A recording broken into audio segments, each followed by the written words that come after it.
Қайырлы күн баршаңызға, каналыма қош келдіңіздер. Бүгін сіздермен бірге қысқа қияр тұздайтын боламыз. Менің каналымда қыстық салаттардың рецептісі бар.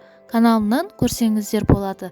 Және де менің каналыма тіркеліп, қоңыраушаны басып қойыңыздар. Алдағы уақытта жаңа видео рецепттерді бірінші болып көресіздер. Алдымен бізге осы қиярларымызды жуып, кесіп, тұзды суға 2-3 сағатқа қалдыратын боламыз. 2-3 сағат өткен соң қиярларымызды осы бөлек ыдысқа салып аламыз. Сосын тұзымызды, қантымызды, тәтті бұрышымызды, вишняның жапырағын, лавровый лист, сарымсақ, ащы бұрыш, петрушка, хреннің жапырағын осының барлығын бір ыдысқа салып, үстіне ыстық су құятын боламыз. 5 минуттай тұрады.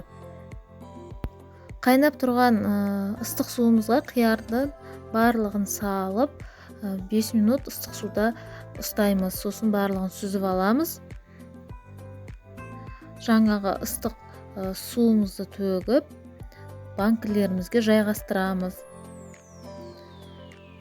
Банкімізге жайғастырып болған соң қиярларымызды видеодағыдай салсаңыздар өте әдемі көрінеді және көп сиятын болады. Барлық банкілерге осылай салып шығамыз. Салып шыққан соң мен қайнап тұрған ыстық су құямын. Барлығына ыстық су құйып шығамыз.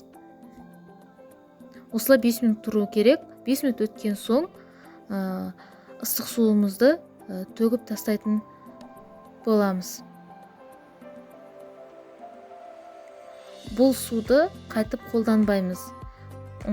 Жаңадан тағы су қайнататын боламыз. Мен 2 литрге 2 ас қасық тұз қосамын, 1 ас қасық қант, 2 штук аспирин. Барлығын банкімізге салып дайындап шығамыз. Барлық банкіге салып болған соң қайнап тұрған суымызды банкілерімізге құямыз. Сосын 1 шай қасық уксус қосамыз. Сонымен банкімізді жабып, жылы жерге орап қоямыз. Осымен тұздалған қиярларымыз дайын.